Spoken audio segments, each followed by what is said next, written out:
Imagina al cerebro como una ciudad que nunca duerme, con autopistas que van a llevar oxígeno y nutrientes sin parar, y en el centro de esta red vial va a estar el círculo arterial cerebral, cuya rotonda clave, también denominada polígono de Willis, va a conectar las arterias principales. Su diseño va a permitir desviar también el tráfico sanguíneo en caso de algún bloqueo, asegurando que el cerebro siempre reciba lo que necesita.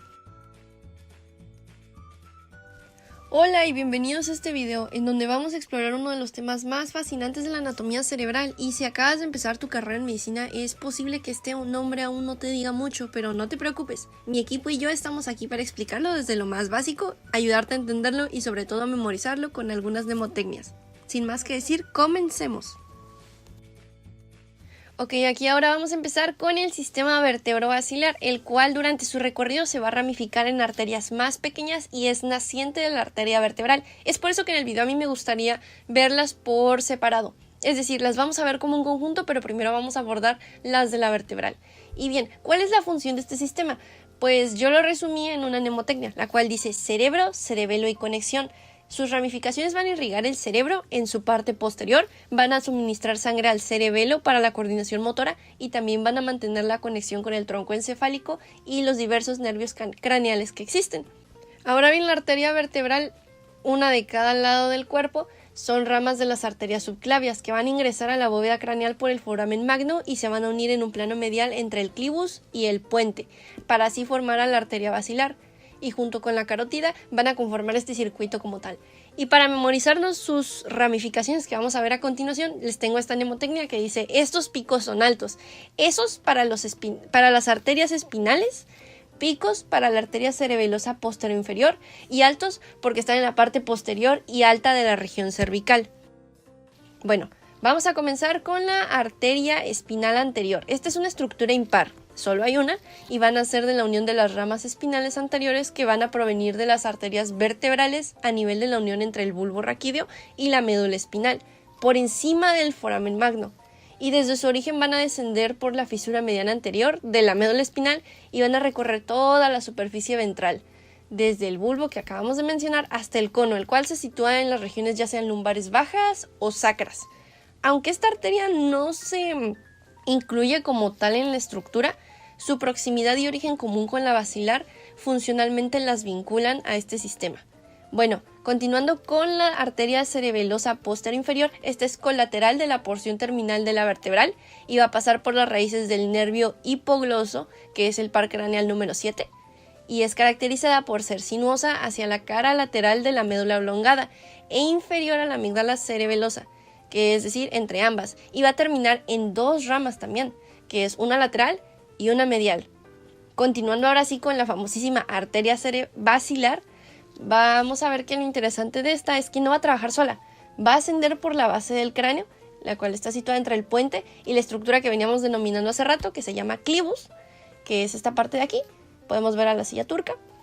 Bueno, al llegar al extremo superior de este puente se va a dividir en dos ramas principales: las arterias cerebrales posteriores y también sus respectivos lados, izquierdas y derechas.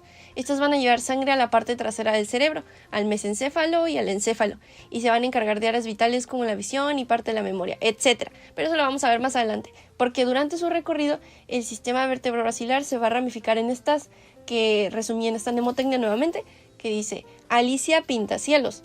Alicia la tenemos para las arterias cerebelosas anteroinferiores, Pinta por las pontinas y Cielos por la arteria cerebelosa superior. Una vez que tenemos esto, continuemos. Las pontinas, que son estas pequeñitas de aquí, yo las asemejo como a las patitas de una cucaracha o de un plancton, van a penetrar en el tejido del puente para irrigar tanto a la sustancia gris como a la sustancia blanca y van a asegurar el aporte sanguíneo a nuestros núcleos esenciales y tractos nerviosos que van a pasar por esta región. Además de estas ramas perforantes, algunas arterias pontinas se van a extender hacia la superficie lateral del puente y van a contribuir a la irrigación de áreas más periféricas.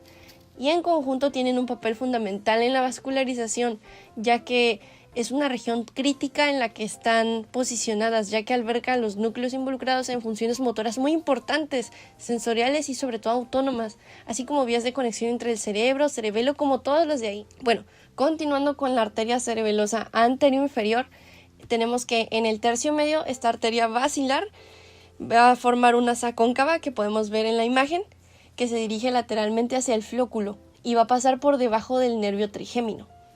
A medida que asciende y al cruzarse con estructuras relacionadas con el conducto auditivo, va a dar origen a la arteria laberíntica, que no está señalizada en la imagen, pero sí me gustaría mencionarla, porque también va a emitir ramas que irrigan el puente de Barolio y el hemisferio cerebeloso, contribuyendo de una forma crucial a su vascularización. Por último, vamos a tener estas dos, que es la arteria cerebelosa superior. Primero vamos a decir que antes de su terminación, la basilar va a dar origen a una rama importante. Esta se va a pasar por debajo del nervio oculomotor y por encima del nervio trigémino, que es el par craneal número 5 y 3 respectivamente, situándose en el surco que va a separar el mesencéfalo del cerebelo, y desde este punto va a emitir ramas ascendentes perforantes, las cuales van a penetrar la sustancia blanca y alcanzar los núcleos del cerebelo. Su distribución final se va a incluir a la irrigación del vermis superior y la superficie del hemisferio cerebeloso, y va a desempeñar también un papel en el suministro. De acuerdo. Vamos a hablar un poco sobre las arterias cerebrales posteriores. De manera general, la arteria cerebral posterior se origina como una rama terminal de la arteria basilar y termina en dos ramificaciones. Estas son la arteria calcarina y la arteria parieto-occipital. Para realmente comprender a la arteria cerebral posterior, echemos un vistazo a las divisiones que ésta presenta. Una de las descripciones preferidas por los anatomistas es aquella que se da en el trabajo de Seal y Roton, quienes dividen a la arteria cerebral posterior en 4 partes. Estas son nombradas como P1, P2, P3 y P4. P1 corresponde al comienzo de la arteria cerebral posterior. Esta inicia a nivel de la bifurcación de la arteria basilar y termina en la unión con la arteria comunicante posterior. Continuando, tenemos a P2, que se subdivide en 2 partes, una anterior llamada P2A y otra posterior nombrada P2P. El segmento P3 es especialmente relevante porque aquí es donde se divide la arteria cerebral posterior en 2 ramas terminales.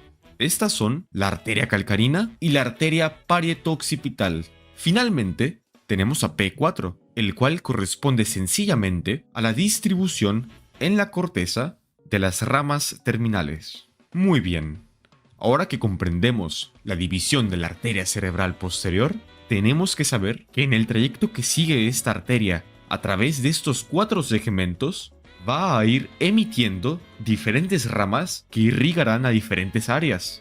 De acuerdo a la clasificación propuesta en el mismo trabajo de Seal y Roton, podemos reunirlas en 3 grupos. Nuestro primer grupo corresponde a las ramas centrales, que irrigarán porciones del tronco cerebral. Estas se dividen en 2. Por un lado, las ramas perforantes directas, que comprenden a las arterias tálamo perforante, tálamo geniculada y perforantes, y por otro lado la rama circunfleja, que comprende a las arterias circunflejas cortas y largas, que irrigan a los cuerpos geniculados. Nuestro segundo grupo corresponde a las ramas ventriculares. Todas estas llegan al tercer ventrículo cerebral, los ventrículos laterales, así como las estructuras adyacentes. Dentro de este grupo se encuentran las arterias coroidales posteromediales y las arterias coroidales posterolaterales. Nuestro tercer y último grupo corresponde a las ramas cerebrales, las cuales en su conjunto abastecen al córtex cerebral. Dentro de este grupo se encuentran las arterias temporales inferiores, así como las ramas de las arterias parieto-occipital, la arteria calcarina y la arteria pericallosa posterior. Bueno, ahora les hablaré de lo que son las arterias comunicantes posteriores. Estas, como su nombre lo indica, sirven para comunicar a otros vasos sanguíneos. En este caso, las posteriores van a comunicar a las arterias carótidas internas ipsilaterales, que significa que están también del lado posterior, y las van a comunicar hacia las arterias cerebrales posteriores. Y junto con las arterias vertebrales y la arteria basilar van a conformar lo que es la circulación posterior del encéfalo. Algo que se puede notar de estas arterias es que son variantes anatómicas. Lo más común es que se encuentren de forma bilateral, como se muestra aquí en la imagen, aunque también han llegado casos donde se presentan de forma unilateral. Continuando, tenemos a las arterias cerebrales anteriores. Estas son un par de vasos sanguíneos que forman parte fundamental del suministro de sangre al cerebro, pues irrigan las porciones mediales de los lóbulos frontal y parietal y el cuerpo calloso. Estas viajan hacia el centro del cerebro en una dirección anterior y medial, cruzando la línea media y conectándose a través de una pequeña arteria llamada arteria comunicante anterior. De esta hablaremos un poco más adelante. Ambas arterias se encuentran por debajo del cuerpo calloso, que es una estructura que conecta a los dos hemisferios cerebrales. Las arterias cerebrales anteriores se ramifican para irrigar varias áreas del cerebro, principalmente los lóbulos frontales y parietales, incluyendo las zonas motoras y sensoriales de las extremidades inferiores y algunas áreas del sistema límbico. Estas se conectan con las arterias cerebrales medias y las arterias cerebrales posteriores mediante otras arterias comunicantes. Es un sistema que garantiza que la sangre pueda fluir de manera alternativa entre ambos hemisferios cerebrales. Su función principal es que son responsables de proporcionar sangre a importantes áreas del cerebro, como la corteza motor y somatosensorial de las extremidades inferiores, la corteza prefrontal y estructuras involucradas en las funciones cognitivas, emocionales y motoras. En particular, las áreas motoras relacionadas con las piernas y los pies están principalmente irrigadas por estas arterias. Luego también tenemos a la arteria comunicante anterior. Esta es una arteria pequeña pero muy importante dentro del polígono de Willis. Conecta a las dos arterias cerebrales anteriores, como mencioné anteriormente, y juega un papel fundamental en la circulación colateral del cerebro. Esta se encuentra en la línea media del cerebro, justo por debajo del cuerpo calloso. Su función principal, como pues ya mencioné varias veces, es conectar las arterias cerebrales anteriores. Esto es muy importante, pues permite que la sangre fluya entre los hemisferios cerebrales, proporcionando una vía alternativa para el flujo sanguíneo en caso de obstrucción o estrechamiento de una de las arterias carótidas internas o arterias cerebrales anteriores. Esto reduce la posibilidad de daño cerebral o en caso de accidentes cerebrovasculares o también isquemia. Esta arteria tiene una variabilidad anatómica muy particular, pues la arteria comunicante anterior puede variar tanto en tamaño o en forma entre los individuos. En algunas personas esta arteria puede ser más pequeña e incluso ausente. La arteria carótida interna es una estructura clave para comprender el polígono de Willis. Esta estructura es fundamental para la circulación cerebral, ya que se encarga de llevar sangre oxigenada al cerebro y forma parte de un sistema de anastomosis que asegura un flujo sanguíneo adecuado en caso de que alguna arteria se obstruya, proporcionando rutas alternativas de paso de sangre. Esta arteria se origina a nivel de las vértebras C2 y C3, donde está la ramificación de la arteria carótida común, la cual se bifurca en arteria carótida externa e interna. En el caso de la carótida interna, asciende por el cuello a lo largo de la cara lateral de la faringe. Pasa por el conducto carotídeo para entrar al cráneo, donde se empieza a ramificar.